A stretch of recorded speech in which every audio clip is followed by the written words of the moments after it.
Bien, pues un cordial saludo a todos aquí en el ENA 2025.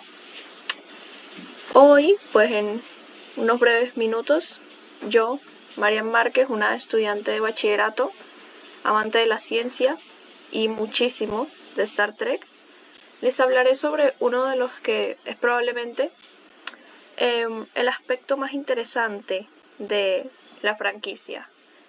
Los que conocen Star Trek saben que todo se basa en viajes en el espacio, viajes que no duran ni meses ni años en su mayoría, a lo mucho semanas, pero estos no se tratan de viajes dentro de nuestro propio sistema solar. No viajamos de la Tierra a Júpiter, viajamos mucho más allá, cientos y miles de años luz a planetas que ahora mismo ni siquiera podemos imaginar. Y todo esto lo logramos gracias a la velocidad warp. Y para aquellos que no son tan allegados a la ciencia ficción o a Star Trek, quizás también hayan escuchado de eso, los viajes espaciales de la nave Enterprise, de las naves Enterprise, porque es más de una la que tiene este nombre.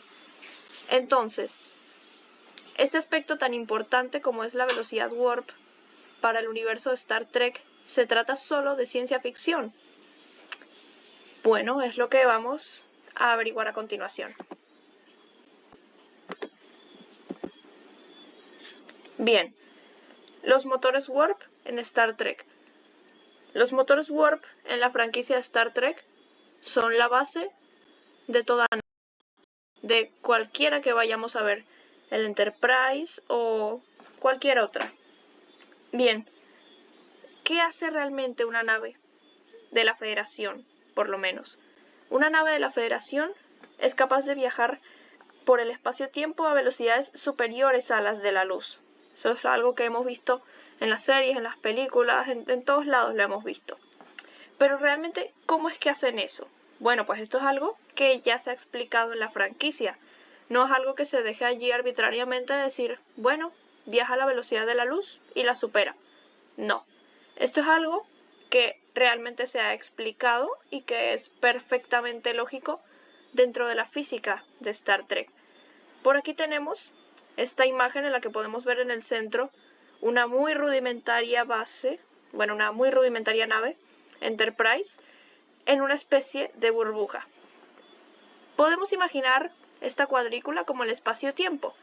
¿Qué sucede justo detrás de la nave? Sucede que como que ese espacio se está expandiendo, ¿no? Se está haciendo más grande y justo enfrente se está contrayendo. Esto es exactamente lo que hace esta especie de burbujita que tenemos aquí que encierra la nave. Expande el espacio detrás de la nave y lo contrae al frente, de manera que la distancia que pues necesita recorrer la nave se acorta. Y bueno, por aquí podemos ver cómo se ve una nave ya entrando en velocidad warp. Pero vamos más profundamente a ver cómo es que funciona esto y si esto está incluso remotamente relacionado con algo que podría pasar según el mundo real, según la física que conocemos hoy en día. Bien, para arrancar con el funcionamiento de un motor warp según Star Trek, me gustaría citar esta frase. Esa máquina fue creada para manipular el espacio, para violar las leyes del movimiento. Si cometes el más mínimo error, colapsarás el campo de curvatura y aplastarás esta nave. Esta es una frase que le dice pues una alucinación de Trip, el ingeniero de esa nave, al doctor de la nave, Phlox, en la serie Star Trek Enterprise. No vamos a profundizar en el trasfondo del capítulo o del contexto, pero sí tenemos que quedarnos mucho con esta frase porque resume muy bien lo que vamos a ver a continuación.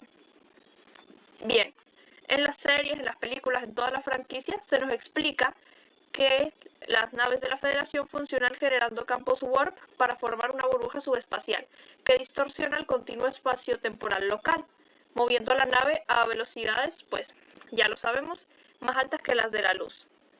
Entonces, ¿cómo es que funciona más allá de ello?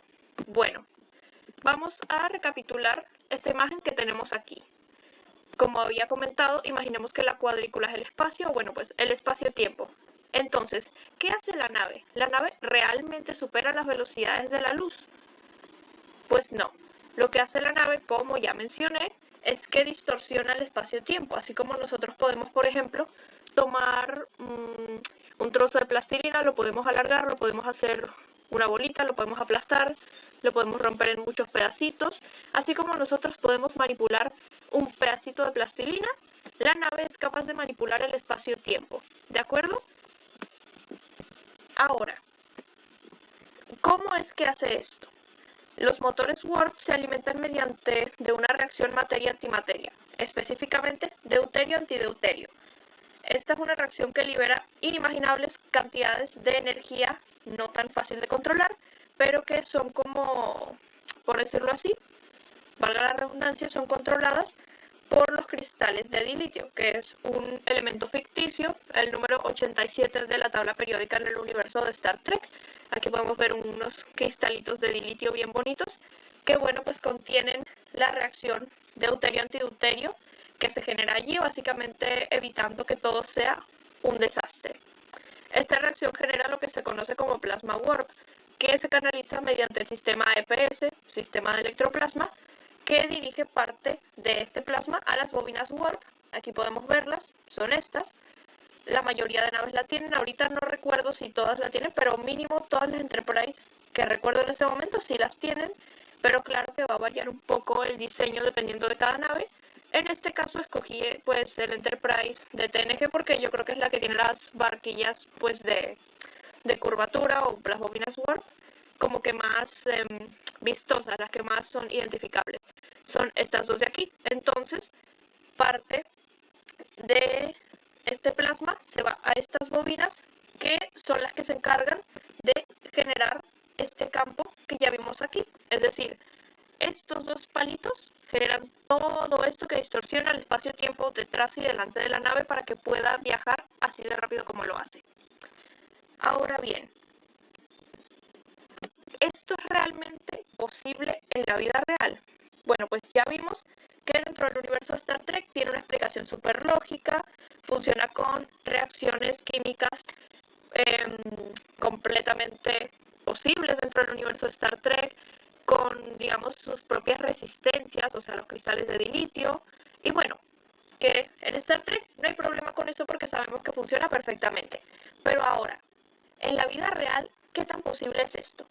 Bueno, cuando hablamos de ciencia ficción decimos, no, o sea, todo eso es de mentira, nada de eso tiene ningún sentido en la vida real. Bueno, pues ¿qué pasa? Resulta que si lo aplicamos, si intentamos aplicar todos esos principios de cómo funciona el motor warp a física newtoniana, pues de verdad que es así, eso no tiene cavidad alguna. Pero en la física relativista de Einstein sí que lo tiene. Bueno, pues como buena trekkie que soy, me ilusionaría muchísimo la idea de que algún día existiera una Enterprise. Y bueno, pues no soy la única trekkie que piensa en esto, ya que en 1994 el físico teórico Miguel Alcubierre publicó El motor de curvatura, viajes hiperrápidos dentro de la relatividad general, una teoría en la cual propuso una solución matemática que haría posible viajar muchísimo más rápido que la velocidad de la luz.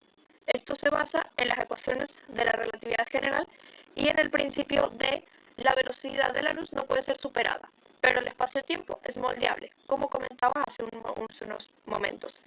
Esto puede sonar un poco contradictorio, pero la verdad es que no lo es tanto. Estaríamos ante la presencia de un motor no con la capacidad de tener una nave que sea más rápida que la luz en esencia, sino de un motor capaz de modificar el espacio-tiempo como una bola de boliche lo haría en un trampolín.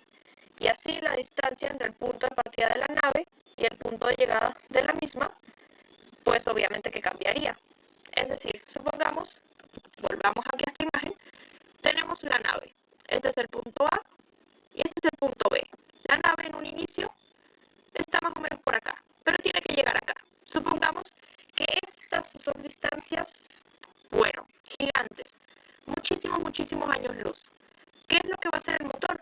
Va a hacer que el punto A se alargue, como empujando la nave, ya que ese espacio pues se agranda, y el punto B se achica, ¿verdad?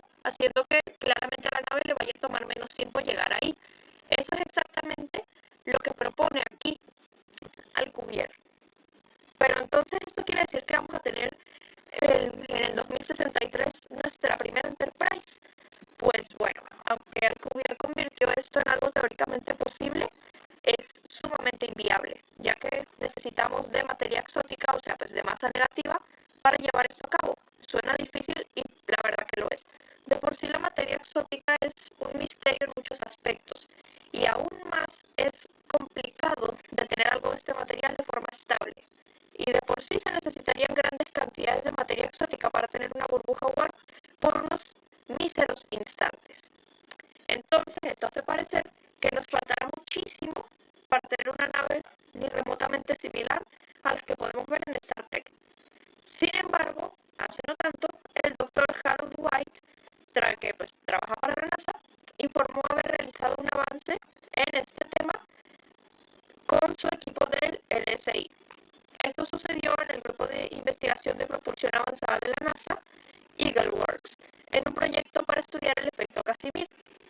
No hace falta decir que este efecto poco o nada tenía que ver con la métrica de Alcubierre, pero vamos a citar textualmente a nuestro querido Harold White. Se analizó un modelo de juguete que consiste en una esfera de 1 micrón de diámetro ubicada centralmente en un cilindro de 4 micrones de diámetro para mostrar una densidad de energía de Casimir tridimensional que se correlaciona bien con los requisitos de la métrica de curvatura de Alcubierre. Pero entonces, ¿qué estaban haciendo en ese momento? Pues la verdad es que no estaban precisamente haciendo un experimento para poder apoyar o desmeritar la teoría de Alcubierre, lo que él desarrolló. Lo que estaban haciendo era simplemente estudiar el efecto Casimir, ¿de acuerdo? Y bajo estas condiciones extremas, contra todo pronóstico, se generó un campo warp por muy poquito tiempo y a nivel nanométrico, pero bajo condiciones extremísimas en un laboratorio financiado por DARPA con un equipo de investigación por allá de la NASA. Es decir, estamos hablando de, bueno, cosas mayores.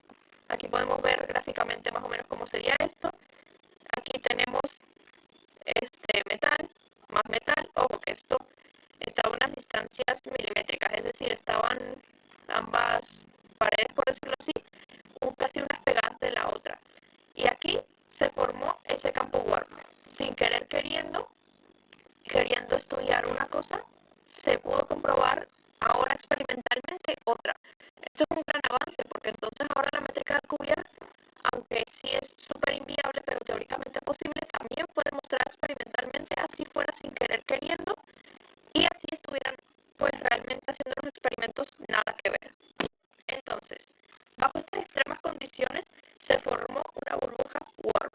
Esto pues obviamente no va a hacer que pronto vamos a salir de nuestro sistema solar a explorar lo que hay más allá, pero es un avance significativo con lo que había antes, que era pues simplemente la métrica de Alcubierre, sus cálculos pues que obviamente pues, lo hacía posible teóricamente, y también otro puñado de físicos científicos que tenían como que sus propias teorías al respecto, que no los voy a mencionar porque realmente los aportes más importantes son los de Alcubierre y los del señorito White, pero pues hay científicos que han dado su muy humilde opinión de decir, no, eso no tiene sentido alguno, cállate Alcubierre, no tienes razón, y otros cuantos que en algún momento sacaron sus propias teorías de cómo matemáticamente sería posible tener un motor warp con materia netamente positiva, pero o sea, en cantidades que bueno, difícilmente podemos alcanzar fácilmente. Ahora, ¿qué podemos concluir con todo esto? Por cierto, aquí les presento un modelo 3D de cómo debería verse, pues al menos en construcción, una nave capaz de crear esta burbuja warp. Debería verse así, más o menos. Y aquí, bueno, pues podemos ver una muy rudimentaria navecita de esas, modificando el espacio-tiempo de la forma que ya definimos ahora. Todo esto es espacio-tiempo y pues podemos ver que es como si ustedes tomaran un plato con comida y ¡pum! Simplemente la tiraran al suelo. ¿Qué va a pasar? ¡Pum! Va a llegar rapidísimo al suelo. Bueno, imagínense que este es el platito de la comida, ¡pum! Al piso. O bueno, pues como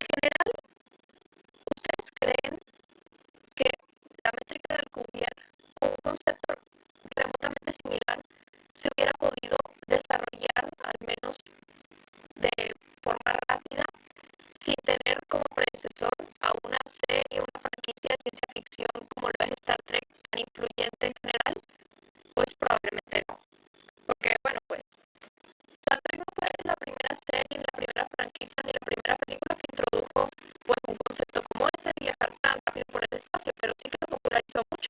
Y seguramente que si no hubieran científicos trekkies apasionados por Star Trek, no habría ninguno que estuviera interesado en tener una nave así o en tener una especie de Enterprise. Entonces, la ciencia ficción es mucho más que ficción. De allí es donde podemos encontrar lo que va a ser nuestro futuro. Si vemos atrás a Star Trek, a la serie original, a las películas o a la siguiente generación incluso, vamos a poder ver que muchas de las cosas que ellos tienen en un muy lejano futuro, nosotros las tenemos hoy en día. Y bueno, claro que no es todo gracias a Star Trek, pero definitivamente tiene una gran influencia el que podamos ver hacia películas y series imaginando cómo va a ser nuestro futuro y que realmente queramos hacerlo realidad. Y más importante aún, creo yo, que es como la emoción de poder ver el qué pasaría si yo, por ejemplo, aplicara lo que estoy aprendiendo ahorita en física en cuarto año a una nave como el Enterprise. Entendería muchísimo mejor su funcionamiento, mucho mejor de lo que podría hacer escuchando a Scott y a Tucker hablando de cómo funciona la nave, pues definitivamente que puedo entenderlo mucho mejor aplicándolo en lo que estoy aprendiendo ahora mismo y que sabemos que es verdad, que bueno, como ya mencioné, la ciencia ficción es mucho más que solo ficción, porque es nuestro futuro. Y bueno, pues en muchos casos nuestro presente, ¿no? Entonces, ahí les dejo esa conclusión de que podemos encontrar todo lo aburrido, las matemáticas, la física, todo eso que es bien aburrido porque los profesores lo dan malísimo porque son un poco de fórmulas que nadie quiere resolver, podemos encontrarle lo divertido, podemos encontrarle lo interesante aplicándolo a lo que va a ser nuestro futuro y a lo que realmente nos guste. Entonces espero que puedan terminar de disfrutar este año 2025 y larga vida y